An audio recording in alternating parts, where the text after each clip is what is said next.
Hi, welcome to this quick harmonic jazz-like analysis of Gustav Holst's beautiful theme from Jupiter, one of the 7 movements from the orchestral suite The Planets.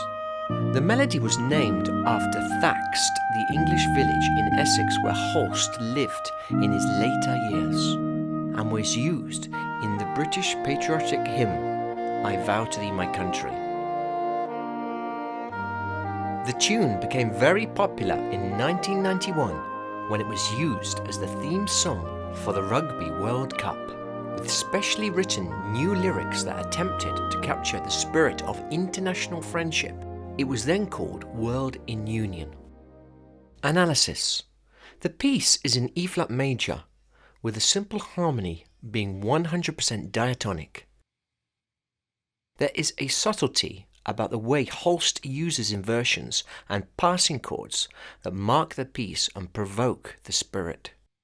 Here highlighted are all the instances of the triads being inverted. As you can see, they are abundant, so it is evident that inversions are an important feature of the piece. A note about the inversion notations in this video. First inversions will be notated as the Roman symbol followed by B.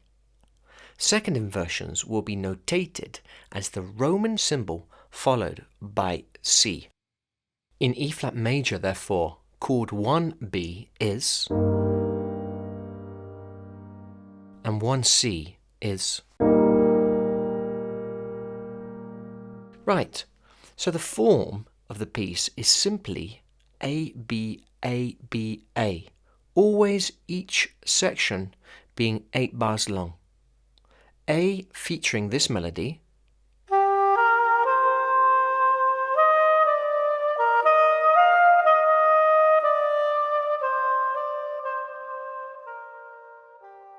and B features this melody.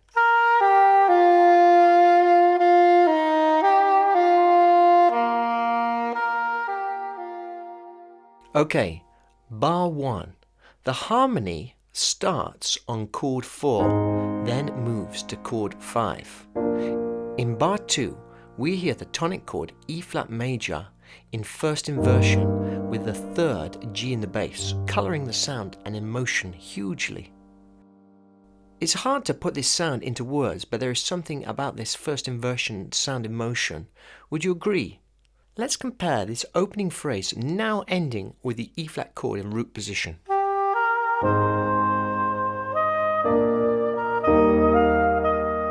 It sounds very final, even a bit boring. The inversion is more mysterious, nostalgic, ambiguous maybe. I would like to venture that another way to think of this chord is as a G minor chord, with the flat 6 replacing the 5th. However we label this sound, it is redolent with emotion, that is for sure. So, the first phrase comes to rest on a C minor, 6 minor chord. This could have been E-flat major. Listen. This C minor, however, the 6 minor, is like a surprise substitution for the 1 chord. In bars 5 to 9, there is a variation of the first 4 bars with the melody moving higher.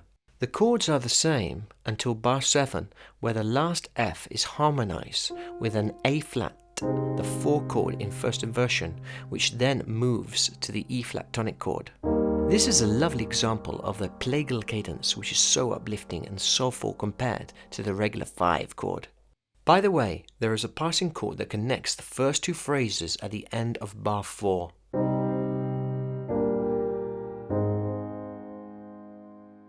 The B section starts at bar 9.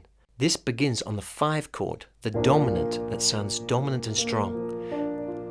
In fact, these first 3 bars of the B section could have been harmonized with 1 chord, this B flat.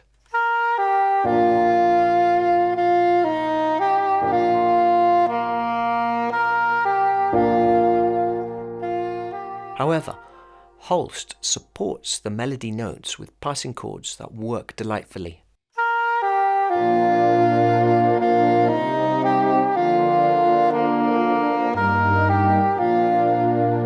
At bar 12, just before the climax of the melody, the chords start to change every beat as they follow the descending, moving bass line.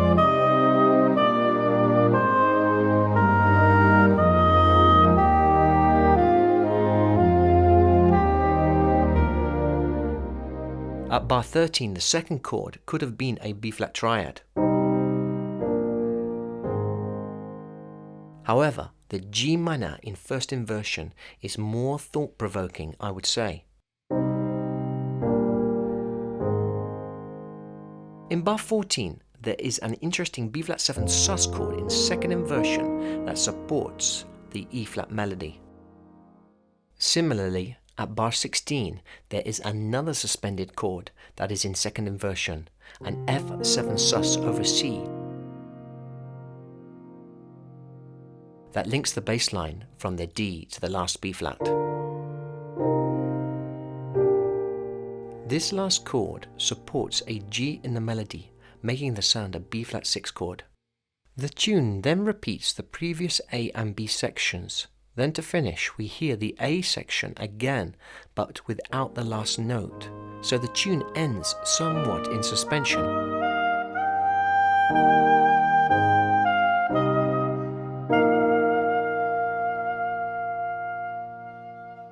To finish, I would like to now suggest a way to add more soul, if that is possible, to this piece by changing the triads very slightly by adding ninths to the 1, 4 and 5 major chords and adding some other notes to some of the minor chords.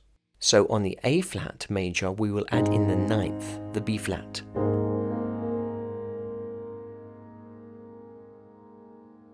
And on the B flat triad we will add C. And on the E flat tonic chord we will add in F. By the way, a very interesting voicing can be created with fourths by placing the third in the bass. For example, E flat add 9 first inversion can be voiced like this.